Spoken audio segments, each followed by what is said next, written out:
O meu objetivo é isso, eu quero investir nisso. Tá? Às vezes a gente investe em muitas coisas, mas a gente deve investir em coisas certas e com a quantidade que realmente possa fazer a diferença. Tá? Eu não vou falar desses evangelistas, né? Como eu falei do seu João, eu não quero apagar a ideia do seu João, né? Deixa o seu João na memória da gente aí, tá? Então, Jesus enviou os 70 para pregar a mensagem do reino de Deus e deu-lhes poder para confirmar a palavra. Então, é isso que é uma das coisas que a gente tem que ter em nossa. Tem que ter essa convicção. Nós somos arautos do rei, aqueles que levam a mensagem. Nós somos embaixadores de Cristo. E ao chegar em um lugar onde a mensagem é necessária, a pregação da mensagem, nós somos revestidos do poder de Deus.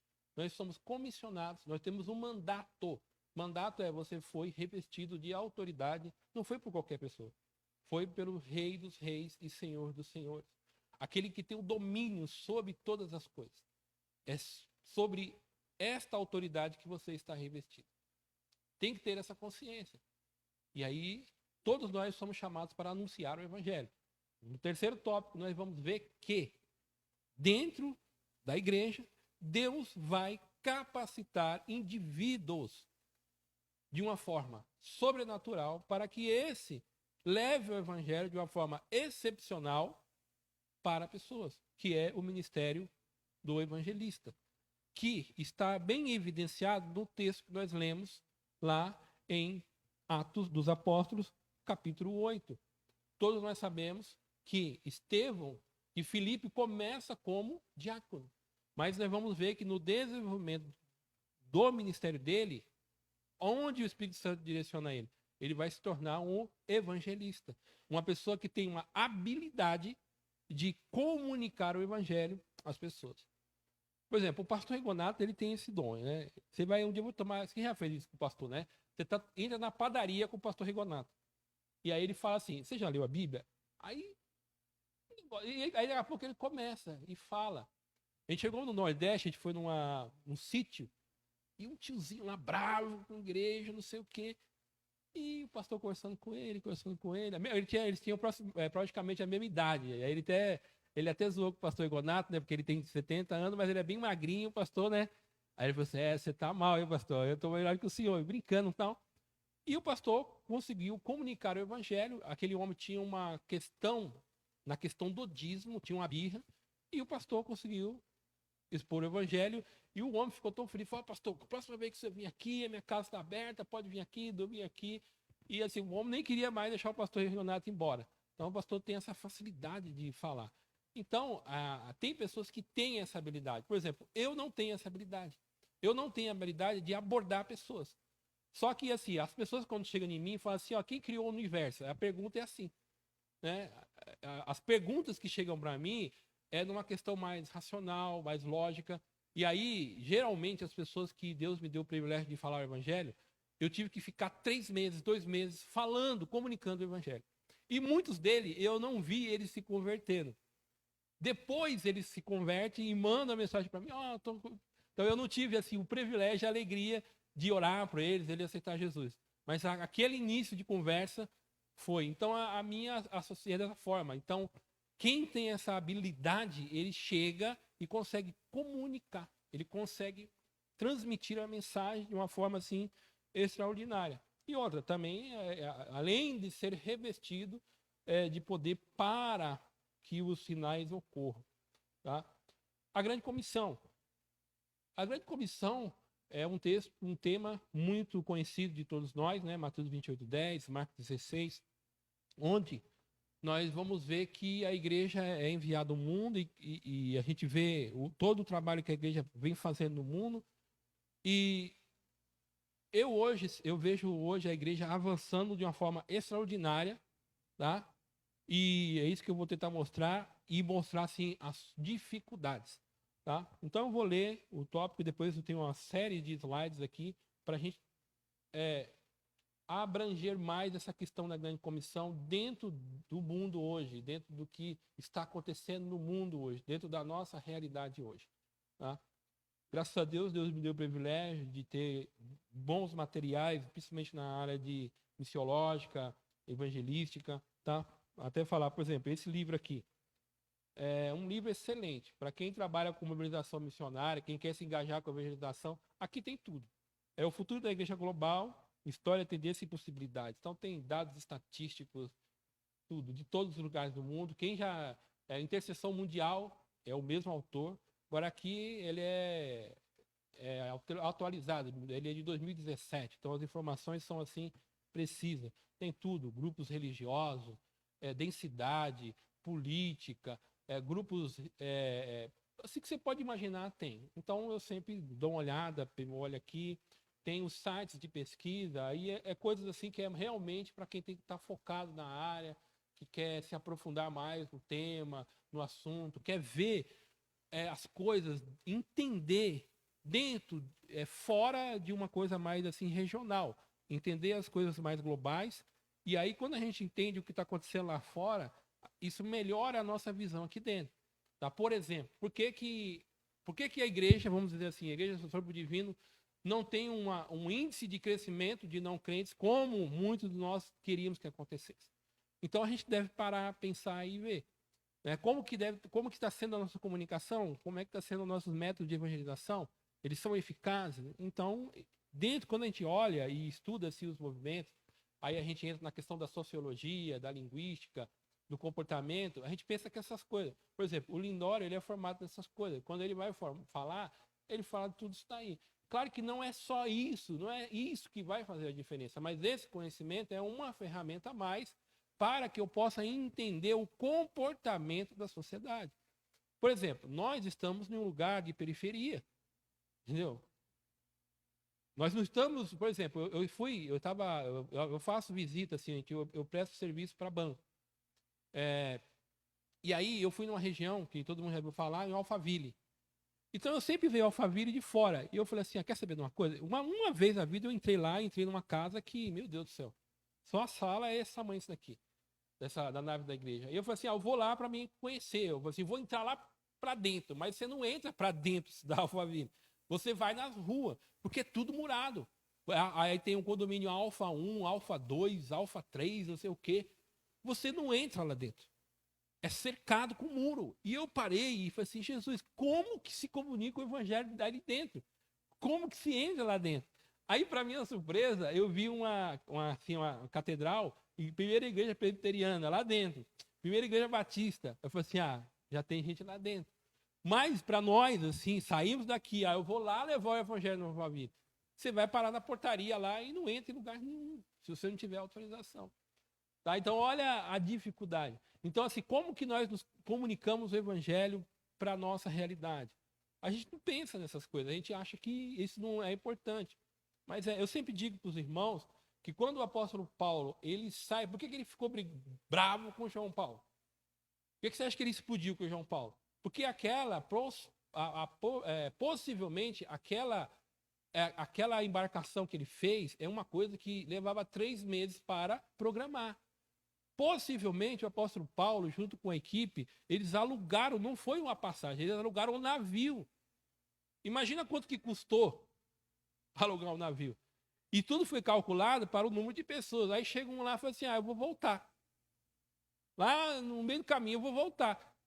Bom, o apóstolo Paulo fosse eu jogava ele do navio. Entendeu? Imagina o tanto de dinheiro que foi gasto, o que foi programado, e o cidadão no meio do caminho volta. Por isso que o apóstolo Paulo ficou bravo. Possivelmente foi isso. Tá?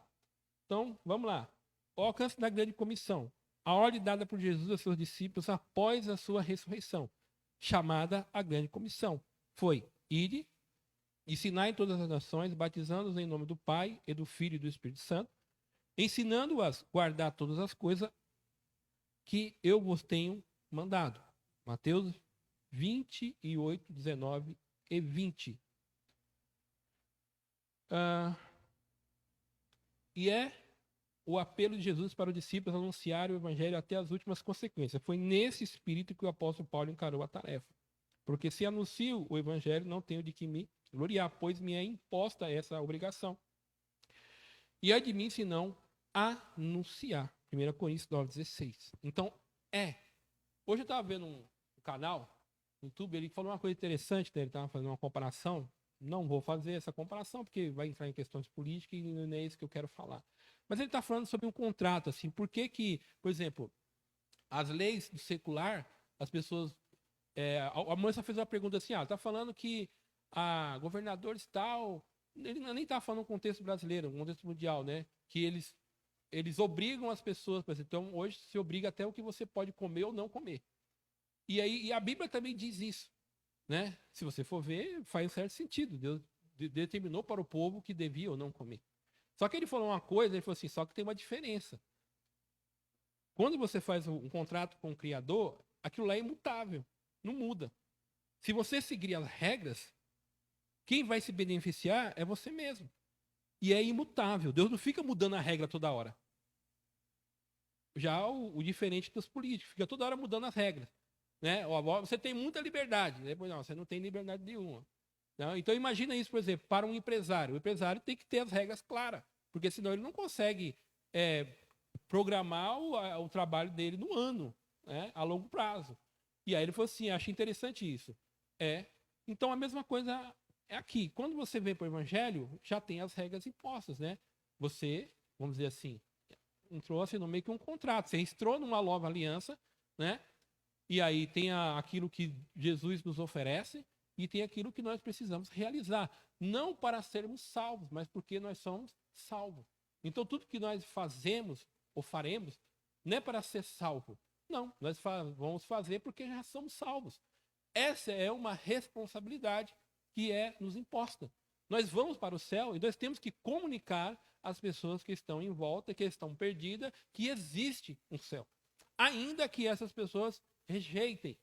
Mas eu disse, eu fiz a minha parte. Eu comuniquei a você que há um lugar melhor.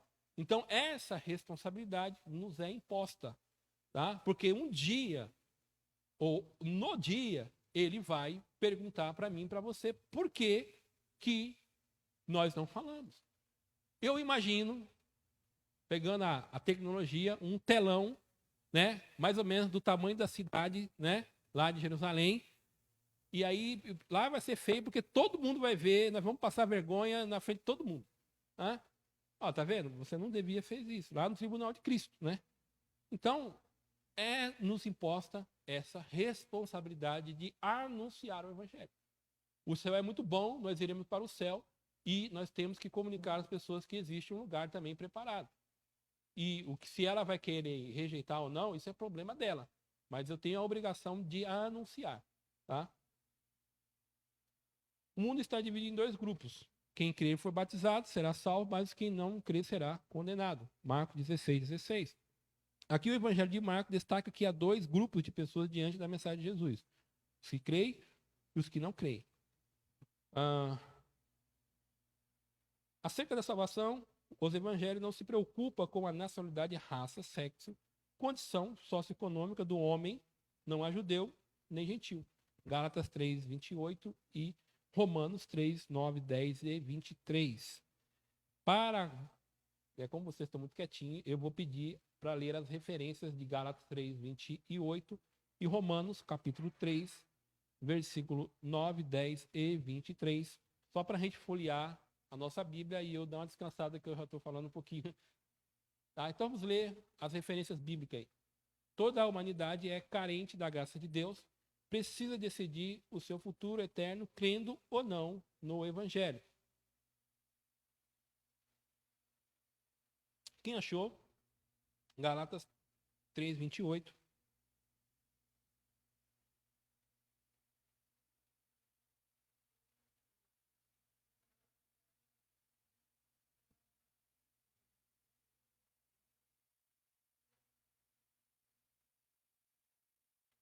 Romanos 3, capítulo 3, versículo 9, versículo 10 e versículo 23.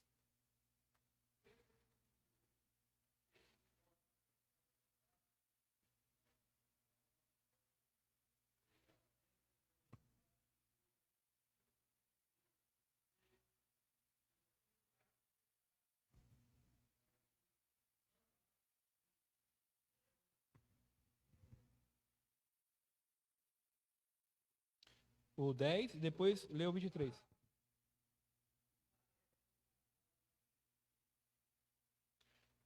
Amém? A grande comissão hoje. A tarefa da evangelização do mundo está inacabada. Apenas 33% da população mundial é composta por cristãos das várias confissões de fé. Aí tem elas, né? Budismo, cristianismo, hinduísmo, islamismo, judaísmo e não religiosos. O número de cristãos está diminuindo na Europa. Na Europa, cerca de 1.500 templos de cristãos foram transformados em mesquitas, restaurantes, bibliotecas e casas de shows.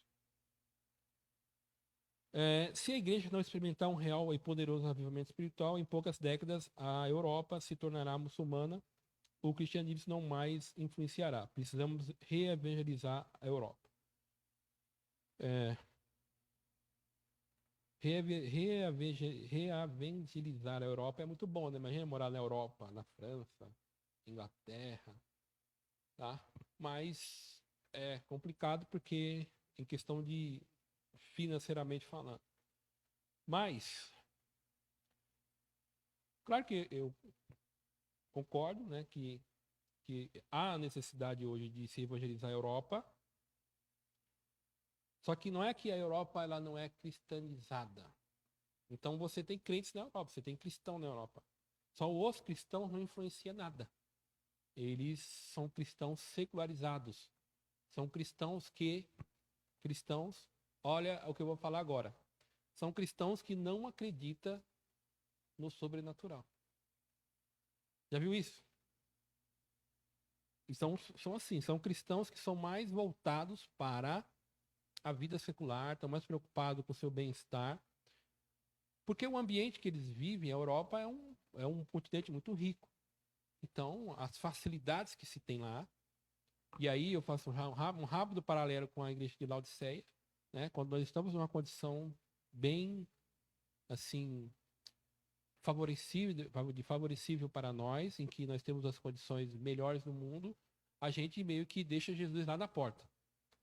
Tá? Essa é uma possibilidade da condição lá da Europa. Então, há a necessidade, sim. Já tem muitas igrejas, muitas pessoas indo do Brasil para lá. Tem pessoas que fazem trabalho muito interessante, né? Só que também, hoje, no contexto europeu, você tem uma grande dificuldade por causa das leis, tá? Então, por exemplo, se você estiver pregando sobre a homossexualidade, você pode ser preso ou pode sofrer processo. Então, porque assim, o evangelho, irmão, a mensagem do evangelho, usando uma palavra que todos nós conhecemos, ela é muito dura. Ela é dura demais. Então, e hoje, há um mimimi hoje. Então as pessoas, não, você está muito duro, não é assim, não pode. Mas qual era a mensagem? Nós temos um problema hoje na comunicação da mensagem. E aí depois eu quero entrar o mover de Deus no mundo, nos slides que eu coloquei. Então a gente tem uma grande dificuldade de se falar o que a mensagem é. Eu noto, e não vou dizer onde eu noto, eu não quero ser antiético, que sempre as mensagens começam assim. Quando vai para o texto, eu olho o texto. E geralmente eu não fecho a minha Bíblia. Eu vou lá e vejo qual que é a ideia do texto. Eu sempre me preocupo com isso. Eu estou vendo lá. E a pessoa, eu disse isso para os irmãos aqui, né? Que você deve, quando um profeta fala, você deve fazer o quê? Todos fazem o quê, irmão? Examine, né? Todos julguem, todos examinem. E eu ensino e faço. Onde eu estou. Eu fico olhando. Então a mensagem começa muito bonita. Só que depois eu vejo assim, a pessoa parece que quer mostrar assim, ó, Deus vai entrar com providência na sua vida. Deus vai te ajudar. E Deus é aquela pessoa que ele é o carrinho do supermercado. Então você entra lá e assim, aquele supermercado que você pode, imagina você entrando no Carrefour e o cara fala, pode pegar o que você quiser. E não, você não vai precisar pagar. Você não precisa nem passar pelo caixa. Você entra, sai por onde você entrou. Quantos carrinhos você acha que você ia pegar? Você ia pegar um carrinho só? Você ia levar a família toda. Né? Então, quando se prega, é aquela assim, ó, até mostra, mas assim, mas ó, Deus vai, porque Deus, assim, parece que o ser humano é assim a coisa mais importante do mundo. Que o olhar de Deus está assim, ó, Deus, você não pode tocar, ninguém pode tocar em você. Você é o tchutchuquinha de Deus, né? Você é o tchutchuquinha, Deus não, você não pode chorar, você não pode sofrer, porque Deus vai. E aí eu fico olhando, e aí eu olho o texto e falo, meu Deus. Irmão, entenda uma coisa, Deus suprirá todas as suas necessidades. Deus suprirá todas as suas necessidades. Qual? Comer, vestir, beber, né? Isso está lá. Só que ele não cumprirá todos os nossos desejos. Ele não vai cumprir. Porque o nosso coração é enganoso. E muito do que nós desejamos vai nos afastar de Deus. Imagina, bom, eu adoro praia. Eu não gosto muito de nadar, mas eu adoro o mar. Imagina se todo final de semana eu pudesse ir para Maresias. Olhar lá, quem já viu Maresias? A praia parece uma piscina. E tem casas assim que você sai e é de frente para o mar. Imagina se eu tivesse todas essas facilidades. Ah, você sabendo uma coisa? Acho que domingo agora, pastor José Wilson, domingo agora eu não vou poder ir da escola bíblica. Aí depois, eu vou lá no meu Instagram, lá, eu tô lá na Maresias, eu tenho condição. Então imagina se Deus cumprisse todos os desejos do meu coração. Ah, eu quero conhecer todos os países do mundo. Olha, eu não vou poder, porque uma hora eu vou. Eu conheci um senhor, que estava voltando em Fortaleza, que é assim, ele vai comer, quando ele gosta de comer, ele vai para Espanha, fica lá uma semana, paga $300, 300 euros. Então ele entra 6 e pouco da tarde e vai até as 10 da noite só comendo. Só que não é comer, é só aquelas comidas, experimentando. Ele é rico, né? Pra ser milionário. E aí ele falou que o único lugar que ele não conseguiu comer foi a Índia, que ele falou, não, lá eu tive que enfrentar o McDonald's. Então, olha o hobby do tiozinho. 70 anos também. Desse tamanho, a gente veio eu, ele e o pastor Rigonato. Né? E assim. Então imagina se. Que é gostoso, imagina, não é? Mas nem sempre Deus vai cumprir o desejo do nosso coração. Ou, para nós, meros mortais, imagina hoje, de manhã, trabalhando uma semana toda, aí você lá na sua casa, na TV 4K, 50 polegadas ou 32, e você vai assistir o Netflix na manhã todinha. Olha, eu vou assistir todas as séries ou todos os episódios da série. Né? Eu gosto disso também, eu também faço isso. Eu estou até assistindo uma série agora, né? Eu esqueci o nome dela, é Game of Thrones, que lá aquela da Idade Média, tem um negócio pesado lá, mas eu gosto da ideia e tal lá. Esse dia eu tava vendo uma outra também, né? Só que aí eu falei assim, para não estourar, né? Eu começo. Então, é legal fazer essas coisas. Só que você vai orar assim, eu quero orar ao Senhor, porque eu quero assistir o Netflix no domingo todo. Eu quero ficar em casa só assistindo Netflix, ou HBO, né? Ou Prime Video, né? Ou a Disney.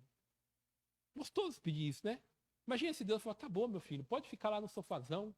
Sabe aquele que você puxa assim, agora, que você deita nele lá, o sofá é uma cama, né? Gostoso, né? Retrável. Tem um lá também. Aí você não quer sair mais daquele negócio, né? Aquele negócio gruda, você gruda ali, é confortável. Deus, me deixa aqui o domingo inteiro. Não, mas não é só esse domingo, eu quero ficar até o final do ano. É gostoso pedir essas coisas para Deus. Só que Deus fala, não, não é isso que eu te chamei. Você pode até fazer isso ocasionalmente, mas não é para fazer o resto da sua vida, é só isso. Então, nem sempre Deus irá conceber o desejo do nosso coração. Tá?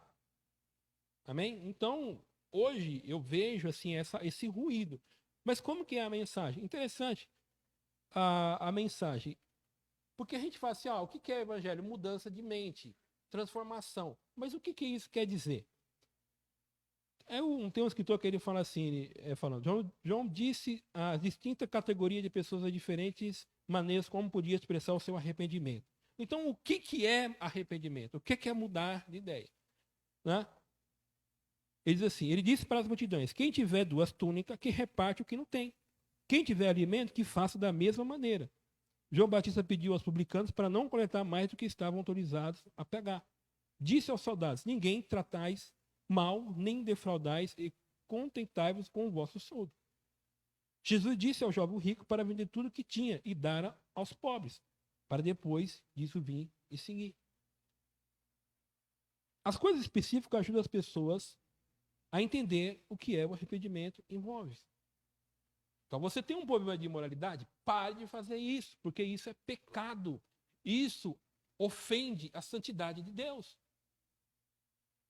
Você é um idólatra, pare de ser idólatra. Isso é abominável diante de Deus. Você gasta o seu recurso com o desejo do seu coração, é errado. Deus não te dá recursos para você gastar consigo mesmo, mas é para ver se o próximo também está carente. E você deve dividir com ele, porque isso é a expressão do amor de Deus para ou com o próximo. Então, arrependimento é isso. O que eu fazia que agride a santidade de Deus, eu não devo fazer mais isso. Isso é arrependimento. Agora, as mensagens não caem nisso. Não, você se arrepende mais. Você vai se arrepender, Deus vai dar isso, você vai ter o melhor emprego, não sei o quê. E aí, dá uma olhadinha no que Jesus pregou. Então, a mensagem, ela tem muito problema hoje. Então, eu vejo um dos problemas que, se a mensagem não é boa, como é que a gente vai querer que as pessoas se convertam? As pessoas não entendem. Tá?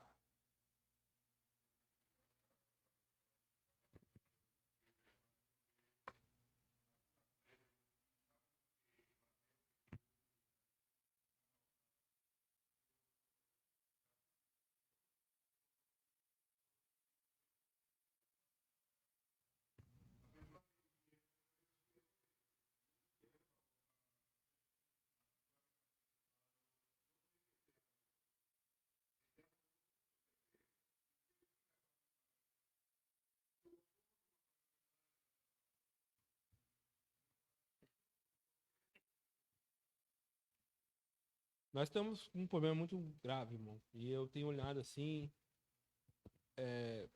nós temos tornado os crentes muito individualistas. Hoje, os crentes, principalmente na igreja brasileira, com toda a dificuldade, quando nós começamos a comparar realidades, nós estamos bem na foto. Então, hoje a gente tem bom recurso, a gente tem condição de ajudar, mas muitas vezes nós estamos tão arraigados com as coisas deste mundo, nós estamos preocupados em construir coisas. Não que essas coisas são erradas em si mesmas, mas essas coisas não devem ocupar a nossa mente, não deve ser a nossa principal preocupação. Se Deus assim o quiser, nós vamos conquistar as coisas, o nome dele será glorificado. Mas o nosso desejo é a obra de Deus.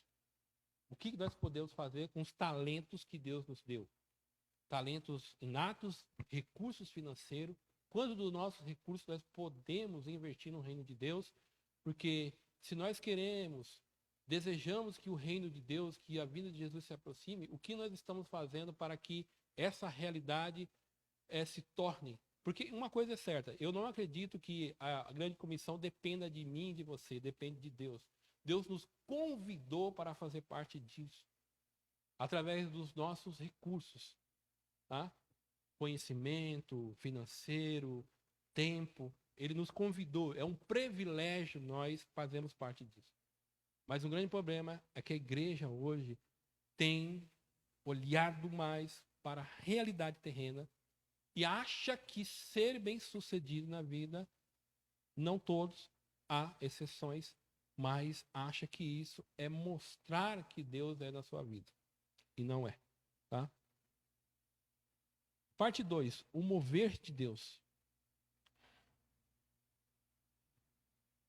O mover de Deus. Dentro disso, eu quero mostrar o que Deus está fazendo, tá? Na grande comissão. O reino está vindo. A cada segundo, o número global do cristão aumenta a cerca de uma pessoa. A cada minuto, o número global do cristão aumenta a cerca de 51 pessoas. A cada hora, o número global do cristão aumenta a cerca de 3.000 pessoas. Todos os dias, o número global de cristão aumenta a cerca de 74.000 pessoas. Todos os anos, o número global de cristão aumenta em cerca de 27 milhões de pessoas. Deus está ou vendo, tá?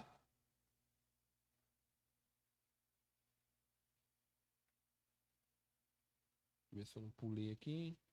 Acho que eu coloquei 2. Cristãos evangelicais, por que isso? De novo, porque o termo evangélico foi corrompido. Vou repetir, o termo evangélico foi corrompido. Gospel foi corrompido. Então, quando você fala evangélico, você não sabe se essa pessoa nasceu de novo, porque ser evangélico hoje, dependendo da sua condição, é bonito, né? É status, tá? Mas cristãos evangelicais, o que que isso quer dizer? É importante entender esse termo, pois ele é bastante utilizado nas próximas estatísticas. Alguns missiólogos e estrategistas se referem ao cristão evangelical como cristão da grande comissão ou cristãos ativos em sua fé. São pessoas que realmente entenderam a mensagem, nasceram de novo, tiveram uma mudança de vida e são ativos, são cristãos que querem anunciar o evangelho de Cristo. Acreditam que Jesus é a única fonte de salvação através da fé nele. Tem fé pessoal, experiência de conversão mediante a regeneração do Espírito Santo. A pessoa tem testemunho, tá? Reconhece a palavra inspirada de Deus como sendo a única base de fé e prática cristã. Tem um compromisso com o testemunho bíblico, evangelismo e com a missão que leva outros à fé em Cristo. É um cristão verdadeiro, genuíno, nasceu de novo, tá? Cristãos evangélicos. Perceba que, olha aí o número, quantos por cento de cristãos nessas regiões são evangelicais de fato? Aí ele faz uma pergunta, tá? Eu acredito que em todas as regiões tem cristãos evangélicos verdadeiros, tá? Mas você vê que quando a gente olha, né, para a Ásia e vê o que Deus está fazendo, uma igreja chinesa, a gente vai ver aqui com 100 milhões de crentes, dentro de um regime comunista que tira a liberdade, que persegue. E esse pessoal não nega Jesus, tá? Tem uma força missionária de 100 mil esperando, doido para mandar, para enviar, tá? Deus está agindo, né? Quem quer ficar em casa vendo TV enquanto Deus está virando o mundo de cabeça para baixo? Deus está literalmente, irmão. Quando eu olho para as estatísticas, eu falei assim, por isso que eu falo, sempre falo assim, eu não vejo as coisas só regional. Mas Deus está fazendo coisa extraordinária. Eu estive numa conferência, Perspectiva, em 2019, e eu vi e ouvi um dos líderes das igrejas da China, que toma conta, se eu não me engano, assim, ele falou o número lá, irmão, acho que mais de 1.000 igrejas que ele toma conta. E ele falando que quanto mais persegue, mais cresce o negócio. Entendeu? Aí ele foi falando quais são as dificuldades da igreja. Mas ele falando assim que ele. O que ele estava. Sabe o que ele orou? Ele orou para assim, ó, manda parar a perseguição. Ora para que Deus nos dê ousadia para nós pregarmos o evangelho. Aí ele falou assim: o que os cristãos chineses? Eles pedem para que Deus dê ousadia para eles pregarem o evangelho. Eles não pegam para acabar com a perseguição.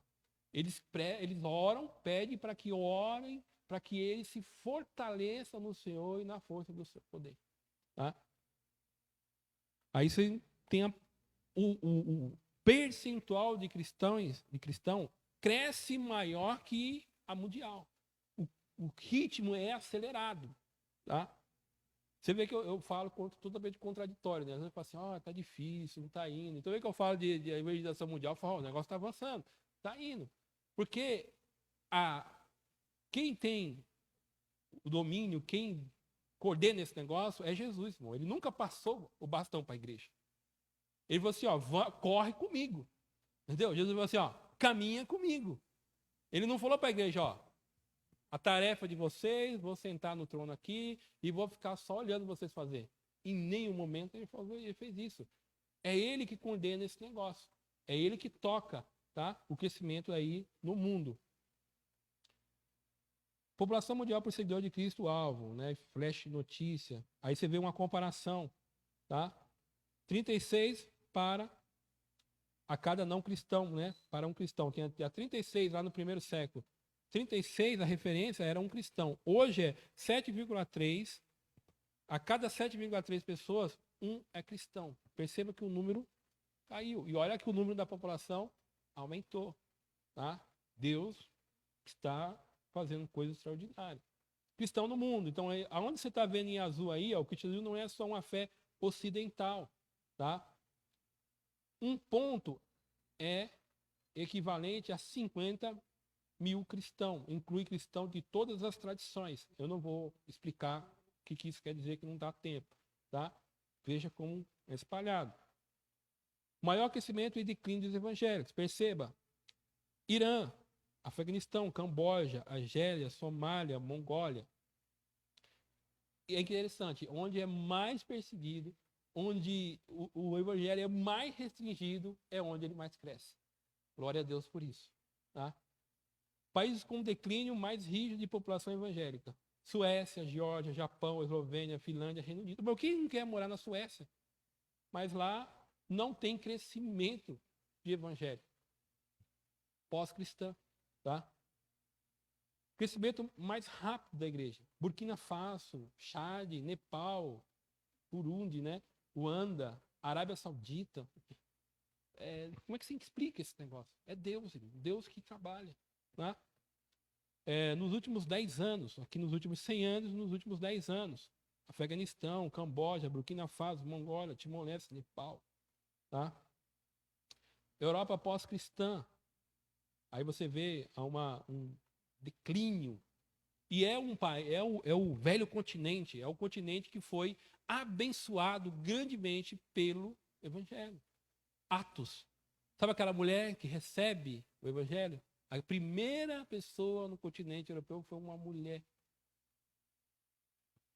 Totalmente abençoada. Hoje está decaindo o número.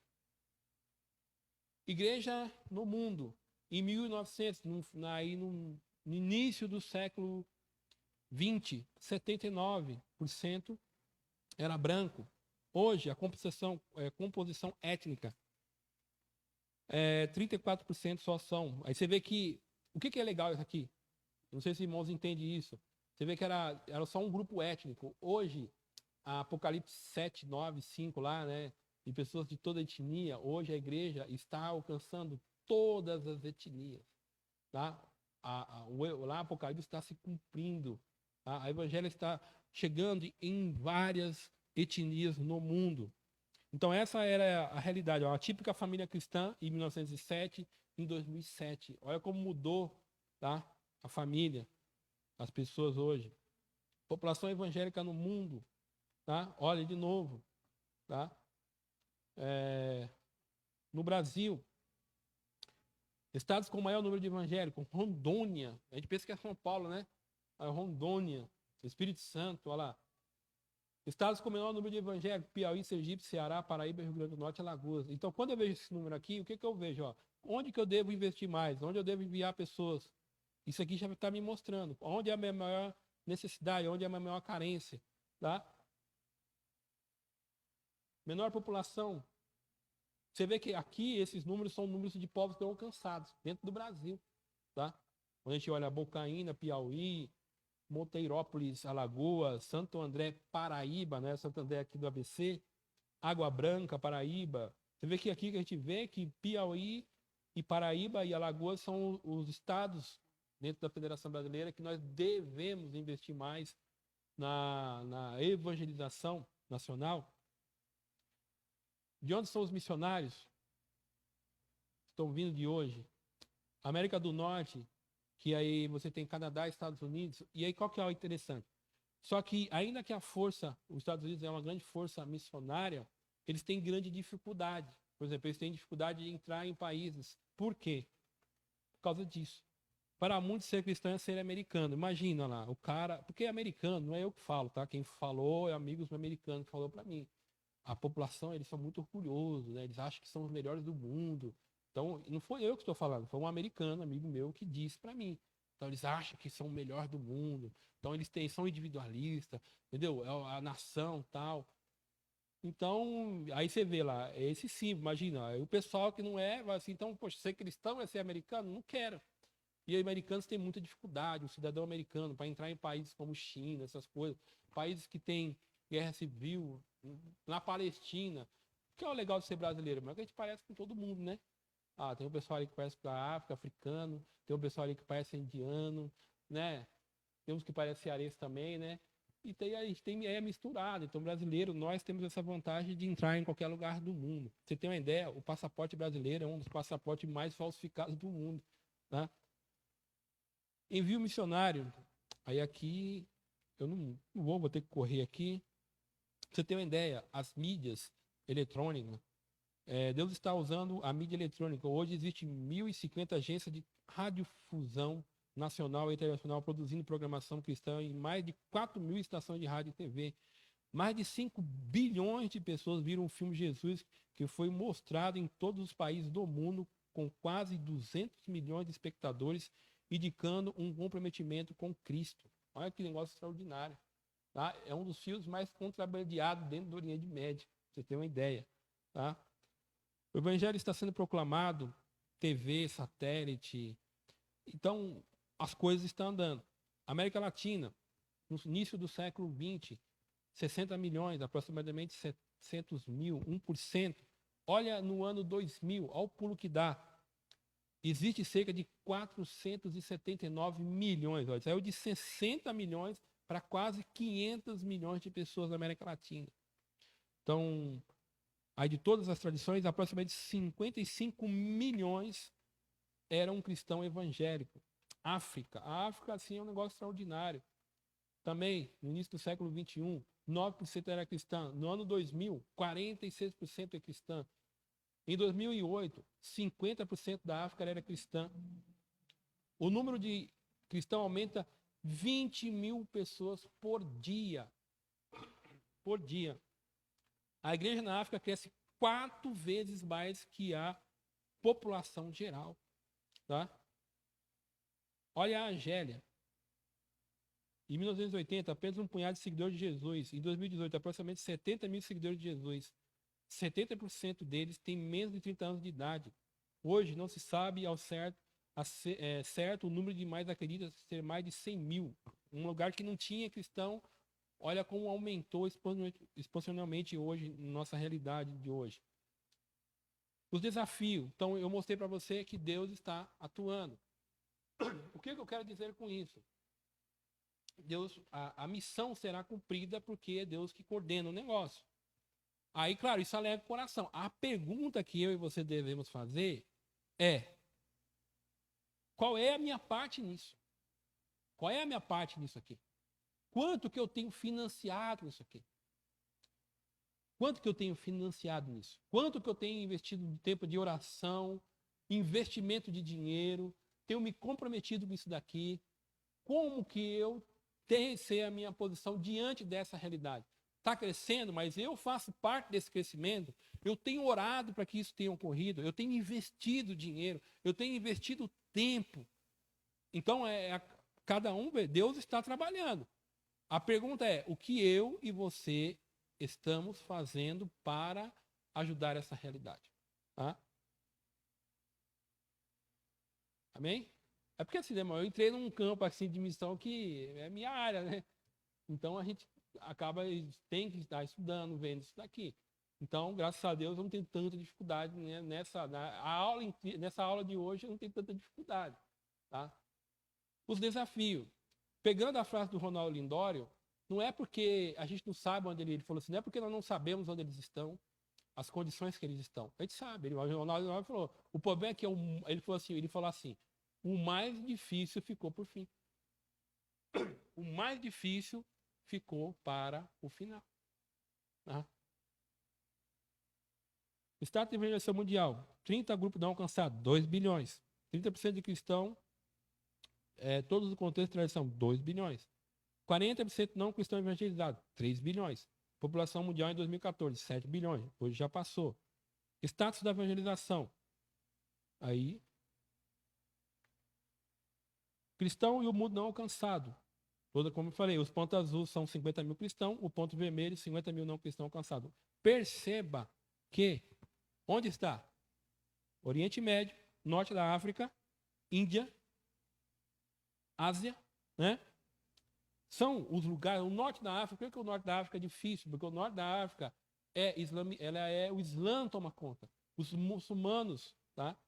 Por que o Oriente Médio? A mesma coisa. Por que a Índia? A Índia é um dos países mais difíceis, porque há várias tradições religiosas.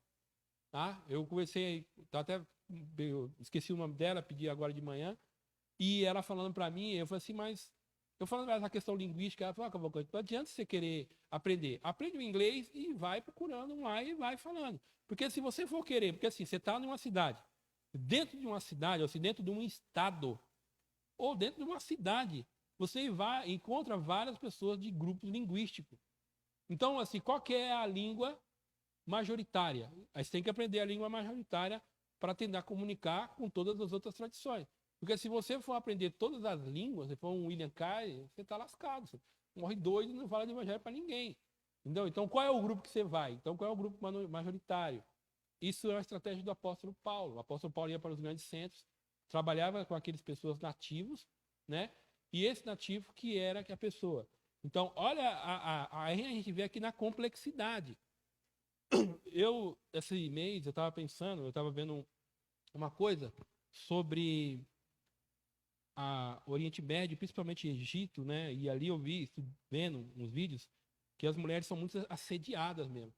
E aí eu mandei uma mensagem para o pastor Luiz Saião e perguntei se é verdade. Ele falou, sim, isso é muito comum. Aí eu falei, meu Deus, imagina, a minha filha vai para um lugar desse, imagina as missionárias, entendeu? Então, como é difícil. Então, quando a gente começa a olhar, a aprender as realidades dos outros lugares, a gente vai vendo como que é difícil, né, a pessoa ir levar o evangelho. Mundo não alcançado, janeiro 10:40, né, não é 10 por 40, 10:40, tá? Olha aqui que interessante, ó. Índia, 10 países com maior população não alcançada. Índia, China, Paquistão, Indonésia e as demais não alcançados possuem, ó. Olha isso aqui que é interessante. Vou tentar fazer o terceiro tópico em 5 minutos. Os não alcançados. Por que é difícil? Tem a maior nível de densidade humana. Possui o pior porcentagem de evangelizados. Obreiros e cristãos. Acesso ao saneamento básico. Índice de desenvolvimento humano. Índice de sofrimento humano. Taxa de mortalidade infantil. Taxa de analfabetismo. Tá? Então, imagina. Vou tentar isso, entender. Vamos tentar entender isso. Vamos pegar. A gente pega a Ana. E a Ana vai ser missionária. E a gente fala, Ana, você vai para um lugar desse aqui. A gente pensa que o Brasil é ruim, mas quando a gente vê a realidade de fora, meu Deus, o Brasil é um paraíso. Né? Aí a gente vai pegar a Ana e falar, a gente ama muito você. Demais. Ela é uma das lá para o Afeganistão. Né? A gente ama muito você e a gente quer que você leve o evangelho para Jesus lá no Afeganistão. Né? E aí chegar lá, não tem a estrutura. O país não tem essas estruturas. Como é que faz? Então imagina. Imagina assim, o nível espiritual, né? Essa pessoa vai ter que ter uma estrutura espiritual muito boa. Custo financeiro. Imagina o custo financeiro. Pra você ter uma ideia, lá em Barra Velha, se não me engano, foi mandado quatro jovens para a Europa fazer linguística, onde a Raquel está. A igreja investiu um ano R$100.000. Imagina que é isso. R$100.000. Acho que é 30 por jovem. 30 mil reais por jovem. Detalhe, os jovens nem saíram de Barra Velha. Eles, mais longe que foi a Europa. Eles estão em Barra Velha. Eles estão sendo moldados, treinados para ir para um lugar desse. R$100.000 só nos primeiros 7 anos, fora as mensalidades que pagam durante o ano. Olha o investimento para a pessoa. O mais longe que ele saiu do Brasil, foi para a Europa, estudou, retornou. Inicialmente, nós estamos falando aí de aproximadamente R$200.000 até agora, investido e até agora, para a região que eles devem ir, eles não ganharam nenhuma alma. Mas olha o preparo que tem que ter. Tá? Porque não é qualquer pessoa, a pessoa tem que ter preparo bíblico, espiritual, financeiro, apoio de oração. Tá? Então, por isso que é o mais difícil. Imagina você chegar num lugar e falar de Jesus, aí você aceita Jesus. Aí a pessoa fala assim, só que eu não sei ler. E aí? Aí você tem que aprender a língua. Isso quando existe idioma. Você tem que aprender a língua e tem que alfabetizar aquela pessoa. Na língua dela. Ou você vai ter que fazer isso você mesmo, ou você vai ter que pegar um nativo que se converteu e dar as ferramentas, a estrutura para que ele faça isso. Pior, se você pega um povo que não tem a língua, você vai ter que criar o alfabeto. Imagina isso, uma dificuldade disso, criar o alfabeto. E depois você vai ter que alfabetizar todo mundo, você vai ter que ensinar aquele povo a ler. E olha o grau de dificuldade. É esse pessoal que ficou para o final. É esse pessoal. Mas só que nós não devemos confiar na força do nosso poder, mas na força, no poder de Jesus. Ele fará. Ele precisa de uma pessoa que esteja com o coração disposto. Uma pessoa. Deus falou assim, eu procurei um homem que estivesse na brecha. Ou uma mulher também, tá?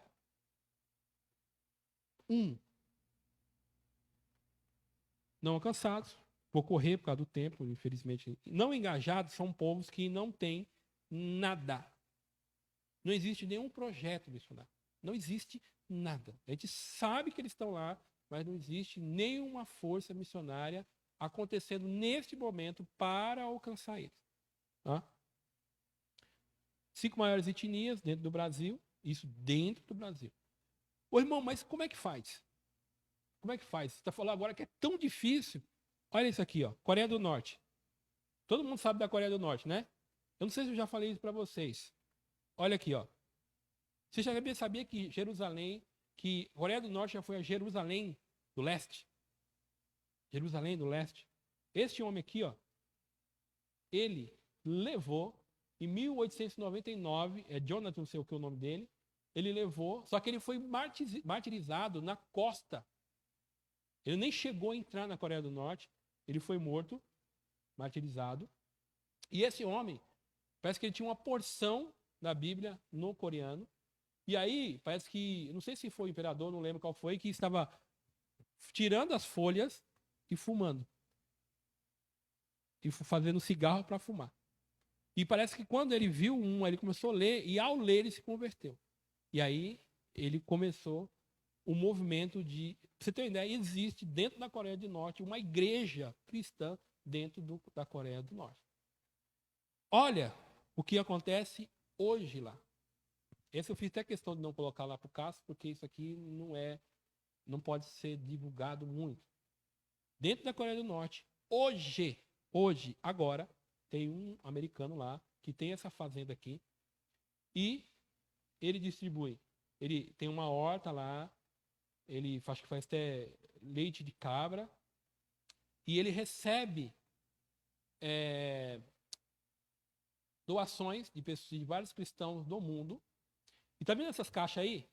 Na caixa tem o nome da pessoa e ali a pessoa escreve algum versículo e é distribuído. E lá dentro da Coreia do Norte, ele tem internet livre, dentro da fazenda dele lá, é livre, ele pode fazer lá, ele faz esse trabalho porque ele ajuda.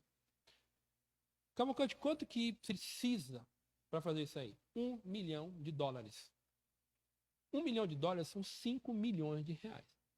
Logo, entendemos que esta chamada não é para nós. Igreja sobre o divino. Nós não temos condição. A pergunta é, os irmãos acreditam que no Brasil tem igrejas que conseguem fazer isso? Tem. Então, se uma igreja, aí só que tem que ser um trabalho estratégico. Então, tem como entrar na Coreia do Norte? Tem como entrar lá. E fazer esse trabalho aí. O governo libera. Investimentos de mais de $1 milhão, você entra lá, tem internet, tem a sua vida, o governo não te perturba. Ah. Vamos supor que você tem uma aptidão para ensinar. Na Universidade de Ponjuan lá, a maior universidade da Coreia do Norte, você sabe que os maiores números de professores são cristãos. Sabia disso? São cristãos. Estão lá. E só Deus sabe como que eles testemunham de Cristo.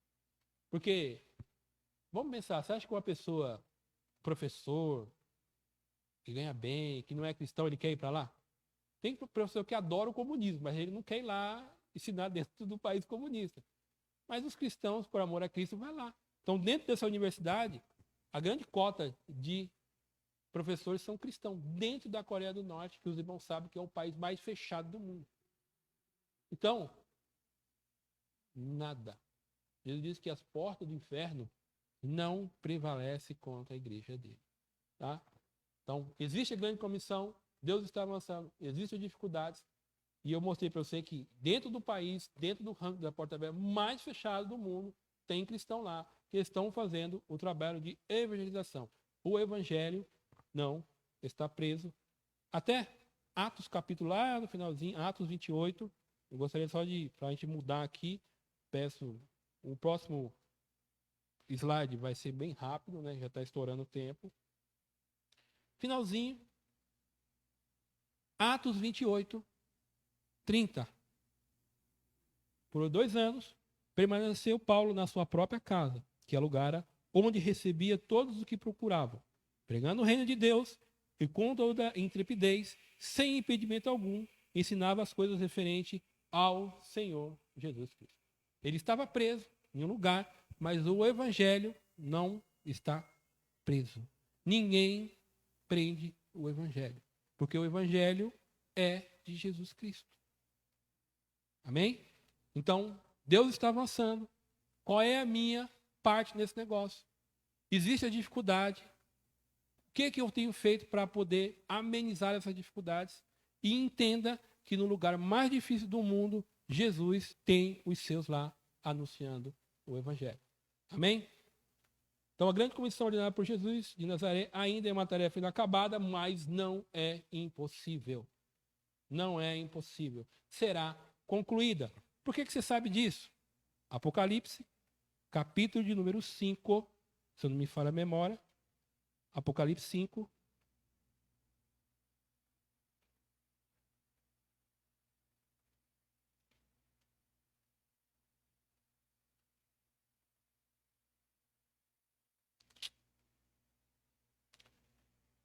Sete, 9, desculpa. Apocalipse 7, 9. Depois dessas coisas, vi, eis a grande multidão, que ninguém podia enumerar, de todas as nações, tribos, povos e línguas, em pé diante do trono e diante do Cordeiro, vestidos de vestiduras brancas, com palmas na mão, e clamavam em grande voz, dizendo: ao nosso Deus, que se assenta no trono, e ao Cordeiro pertence a salvação. Por isso que eu digo que não é impossível, porque lá na glória estarão povos de todas as tribos e línguas e nações. A tarefa será concluída. A pergunta é: qual parte eu faço nesse negócio agora? E lembre que nós seremos cobrados. Tá? Dons ministerial, o dom ministerial de evangelista. O conceito de evangelista, termo evangelista, deriva do verbo grego evangelizo, isto é, transmitir boas novas do evangelho com um dom, como o dom refere-se àquele que é chamado para pregar o evangelho.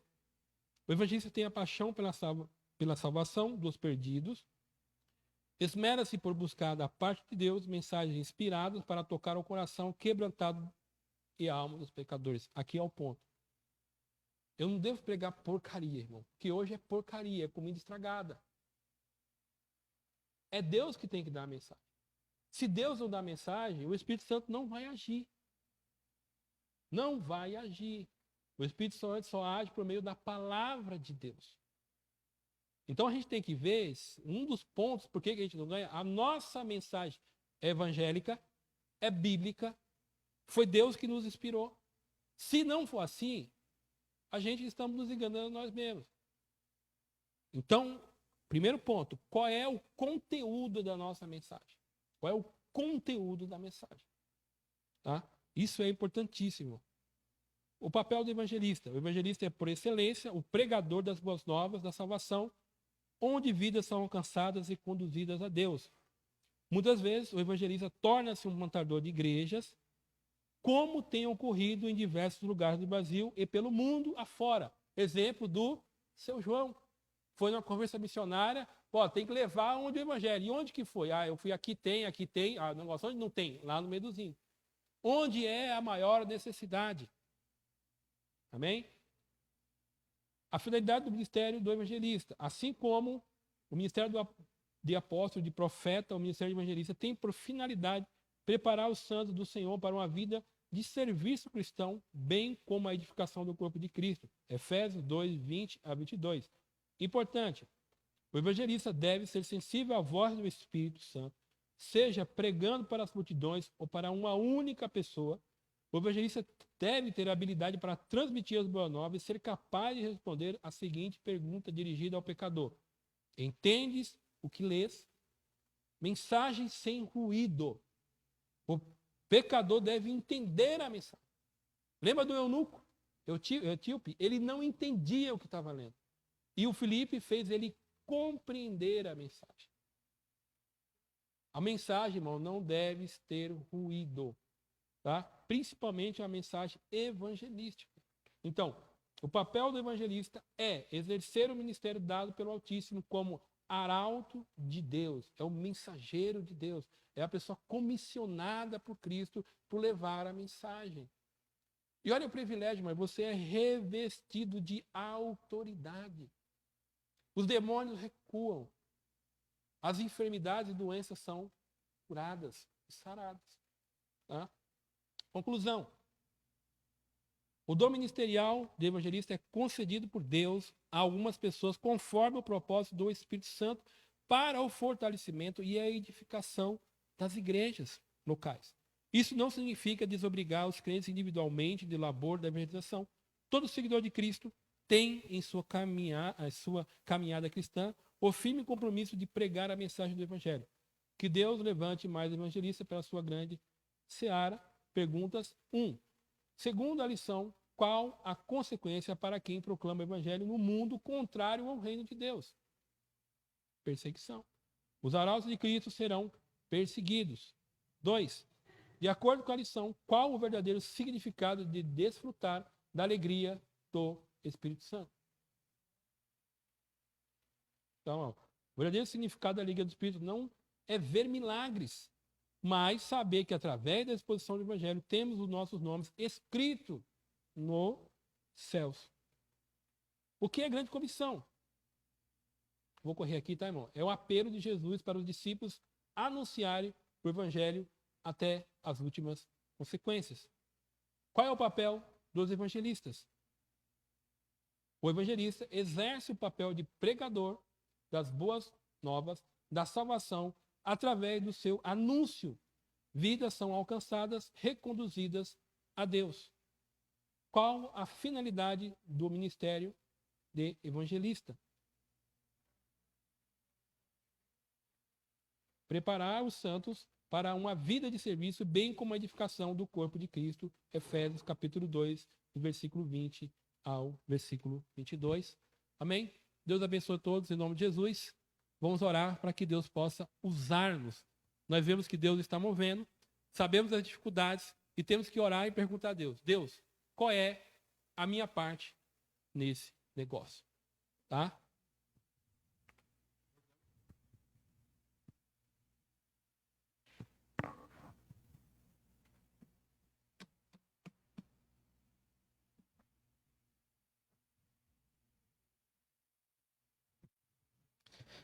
Vamos ficar de pé, nós vamos agradecer a Deus. Amém?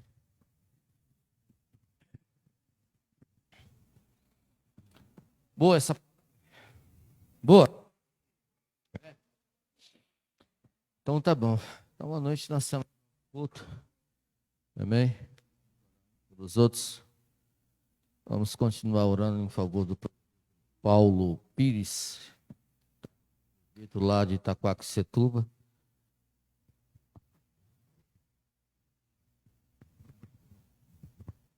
Presbítero lá de Itaquaquecetuba está com câncer nas costas, irmãos. Ele ia fazer uma cirurgia essa semana, não sei se fez, eu preciso conversar com o Eduardo. Mas ele fez o pedido de oração. Um moço novo. Acho que ele é mais novo do que eu acho que uns 2 anos aí, eu acho. É um moço novo e precisa das nossas orações para que Deus possa ter misericórdia dele, né? Vamos continuar orando em favor da nossa irmã Nete também, não esqueça, né? Carente. E orar uns pelos outros, né? Os irmãos orem pela gente também. Sexta-feira para cá, eu peguei uma crise de espirro aí que tá louco. Tem hora que eu fico ali, Só Deus para ter misericórdia. Amém? Vamos agradecer ao Senhor. Nosso Deus, nosso Pai, nós estamos na Tua presença.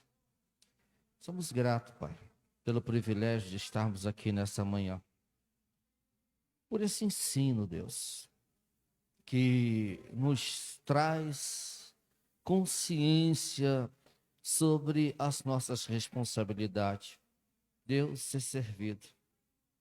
Nos ajuda para que nós possamos viver a Tua palavra, nós aplicarmos a nossa vida, a nossa conduta, o nosso testemunho, Senhor, possa contribuir para o crescimento do Evangelho em todo o mundo, Deus. O Senhor sabe as dificuldades, as necessidades, cremos que o Senhor pode supri-la. Oramos por essas pessoas que estão enfermas, para que Deus possa, por Tua bondade e misericórdia, aleluia, alcançá-las, curá-las, libertá-las, transformá-las. Deus, em nome de Jesus Cristo, ser servido. Tem misericórdia da vida dos Teus filhos, Pai. Porque nós sabemos que ainda, enquanto vivermos nesse corpo mortal, nós estamos sujeitos a essas enfermidades. Mas, Pai, a Tua palavra ensina que nós devemos orar. E a oração efetuada por um justo, ela pode muito em seus efeitos. Então, usa, Deus, da Tua bondade, da Tua misericórdia, dá saúde aos Teus filhos. Em nome de Jesus Cristo, ser conosco no nosso dia de hoje, livrando, guardando, protegendo. E à noite, nos concedendo um culto com a Tua presença nesse lugar, com a Tua palavra, com o Teu Espírito Santo. Com as vidas, Pai, que podem ser alcançadas, aleluia, pela salvação em Jesus Cristo. Continua conosco, em nome de Jesus, nós te agradecemos. Amém? Deus abençoe a todos.